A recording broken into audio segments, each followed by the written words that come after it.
Hello. All right. So I'm not sure if you followed this already or you've seen it. The news coming out of Abuja today is that INEC has received petition seeking Natasha Akpoti's recall by our constituency. So our politicians have started their corruption now. It's like this thing about corruption is never ending. All right.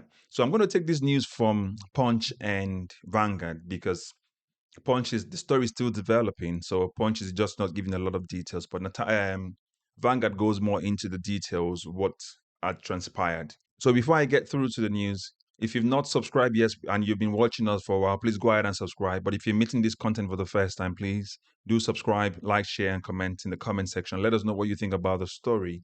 If you believe that this petition is actually genuine, or you think that this is concocted by the Senate leadership and APC put together to get her out. Obviously, knowing that the case about her suspension is still pending, is in court, and they know they might lose that, higher percentage. Obviously, if the judiciary is right. But anyway, let's get right into the crux of the matter. So, Punch is reporting that INEC received petition seeking Natasha's recall. Um, so, the Independent Commission has received the petition seeking the recall process of Senator Natasha Akpoti as Senator of the Federal Republic of Nigeria. So they call it a process because it's a process. The Secretary of the Commission, Rose Orienran Anthony, received the petition on Monday. So Punch says details later, but Vanguard gives it more context. So I'm just going to read that for you quickly. A group of registered voters from Kogi Central Senatorial District has submitted a petition to the Independent National Electoral Commission for the recall of the suspended senator representing the district at the National Assembly, Barrister Natasha Akpoti. The petition dated 21st of March 2025 was submitted on Monday, the 24th, at the INEC headquarters in Abuja by the group Concerned Kogi Youth and Women. So it's always about concerned youth, concerned Kogi. The APC scheme is the same thing. In Lagos, when they're doing that for Sheikh Tinubu, they do the same thing, youth, youth, youth. Leader of the group, Charity Joshua Omale, said they have lost confidence in the senator.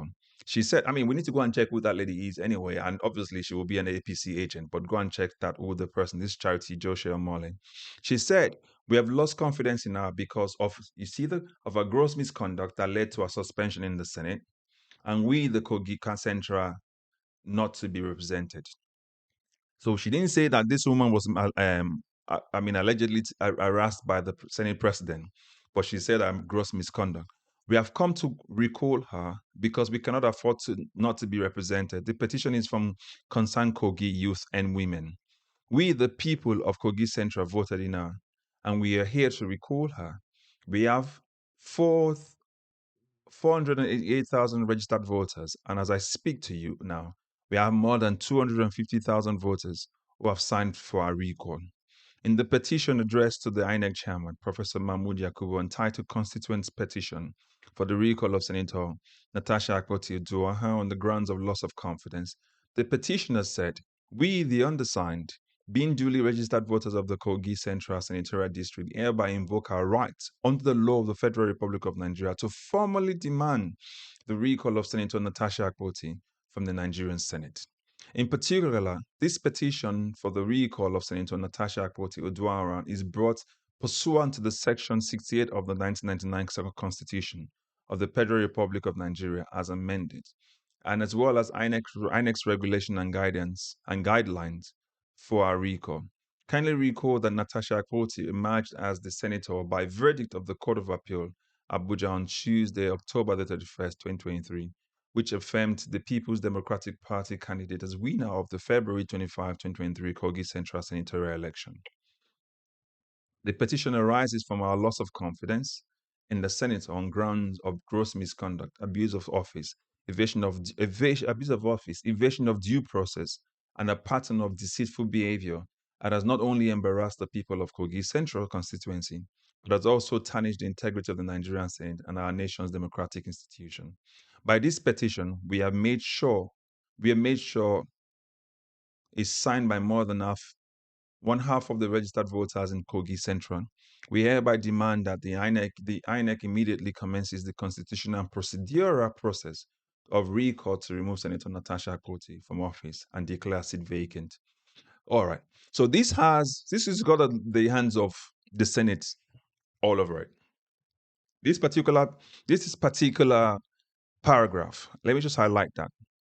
This particular paragraph has everything to do with the Senate leadership. If you read what they wrote here, is exactly what um, Akpabio and his cohorts wrote in their suspension. This petition arises from our loss of confidence in the senator on grounds of gross misconduct, abuse of office. We need to find out what they mean by that. Evasion of due process and pattern of deceitful behavior that has not only embarrassed the people of Kogi Central constituency, but also tarnished the integrity of Nigerian Senate.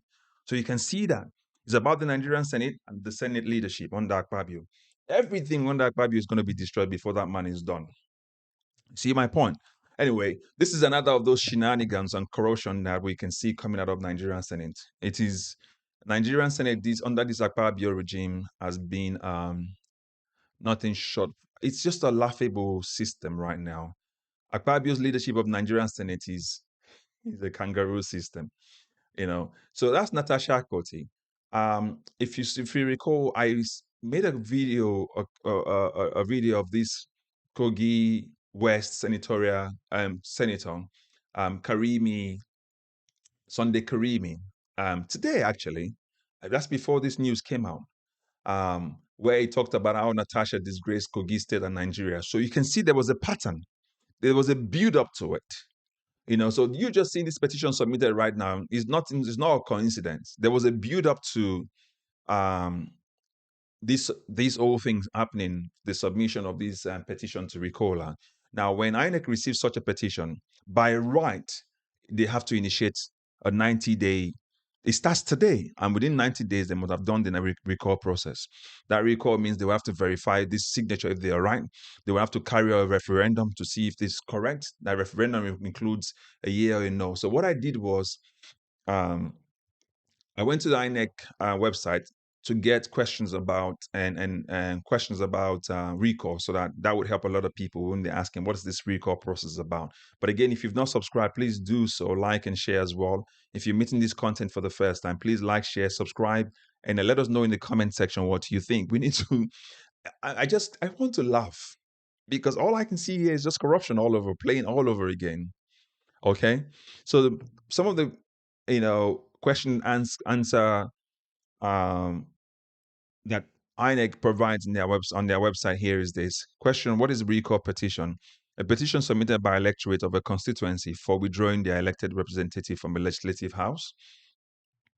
So, what are the steps involved in? Let me be highlighting that so you can see what I'm reading. What are the steps involved in recalling a legislator? Submission of a petition to the INEC signed by more than 50% of the registered voters to the in the constituency, followed by a verification and then a referendum. So what they did was we mentioned at the top of the program, and I said they did the kangaroo stuff where they told the people that they were going to give them empowerment, and they told them to sign. So when they gave them, they put their signature in the document they were signing. They didn't even know they were signing to remove Natasha Akpoti until they found that. They now said, no, that was not what they told them they were coming. So it means they were deceived. So on that ground, PDP can obviously challenge and say, you didn't tell those people they were coming to vote me out. So we have to go and take that process all over again. So PDP can go to court and say, sorry, you have to stop the process. The process which they took their signature was not the truth. All right. So this is for PDP to go to court. I'm only giving them insight into what I think they can do. But anyway, by and large, the system says that you have to have 50% of the total population of that constituency. And if you look at the news, when we read the top of the news, they have about 488,000 people in that constituency. And they say they've gathered a total of 250,000 voters' signature. How they manage to do that within this short period, it bemuses me anyway. But yeah, and then after they've done that, they will submit the petition, which is what they've done, and then INEC will do a verification to make sure the signature matches and stuff like that, and then they will then do a referendum. The referendum will just be a yes or no. Do you want us to remove Natasha Akpoti and make the seat vacant? Yes or no. If the more than 50% says no, yes, then Natasha Akpoti's seat becomes vacant. So INEC will be the one to carry out the function. And then the next party says, how long does a recall process take? The law provides that a recall process must conclude within 90 days. So from the day of submission of this petition, which is today, the 24th of March, INEC must conclude this petition, this process within 90 days. However, I think PDP should be able to go to court and challenge it. So Natasha Akpoti will go to court and put a stay on it, and the court will drag it out. I think they know this is going to be the process. They want to frustrate her. So who can be recalled? An elected legislator in the National Assembly, State House Assembly, councillor in an area council of the FCT. A group of more than 50% voters. So the next question is that who can initiate a recall of an elected member? Who can do that? And it says a group of more than 50% of the voters registered to vote in the member's constituency. So how do I know the total number of registered voters in my constituency? INEC will provide a certified true copy, which is what I think they've done, together with INEC.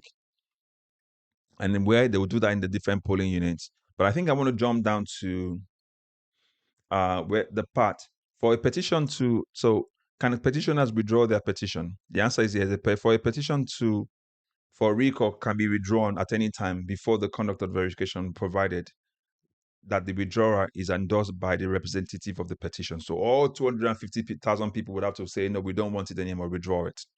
Is the process of verifying the signatures of the signatories. The 12th question says, what is verification in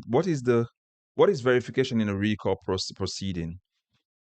And then it says it is a process of verifying the signatures of signatories to the petition for a recall. So they have to go back to all 250,000 people and say, come on, verify. Did you sign here, or was a signature verified? So the signature is conducted at the polling units where they are done. And yeah, this is what it means. This is where I want to get to. What is the referendum on in a recall process? It is an exercise where all voters in the constituency of the members of the member positioned against a vote yes or no. And the last one says, who participates in the referendum? All the registered voters in the constituency of the member petitioned against. So this is a laughable process. But again, by constitution, INEC has to do it. So they understand what they were doing when they said they were going to but it's a funny thing because when the people realize that's what they called them for, they said they didn't vote for it. So more or less, they will rig the process again. We expect that they will rig the process again. If PDP doesn't go to court, we expect that they will rig the process again, and the court will side with them because Nigerian court is already bought over.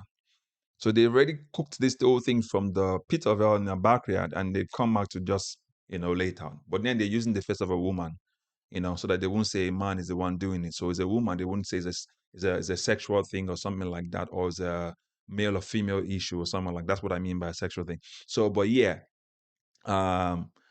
sexual harassment thing. That's what I was trying to say. But by and large, this is what the process is right now. So you can see the hands of Akpabio all over this. You can see the hands of the Senate leadership over this. But you can also see the hands of APC all over this. Because they want Natasha out of the way for so long. And they will not stop. You more or less might want to say you can see the hands of Yaya Bello with the 110 billion that he stole all over this, because it was more about Yaya Bello become the one to represent them to get a Natasha Akpoti after stealing so much. So, but that's where Nigeria is right now. Corruption living everywhere. And I think those people who voted, who came and took the signatures as well, we need to investigate those people, the women, the Kogi Youth, women, whatever. We need to investigate and find out how did they come about it? You understand? And who's sponsoring them? Anyway, as always, like, share, and subscribe. And if you've not done so before, if you've been following us, please do so. If you're meeting this content for the first time, please do subscribe as well and like. And then let us know what you think. How do you think this process will play out? Thank you and God bless you. Bye-bye.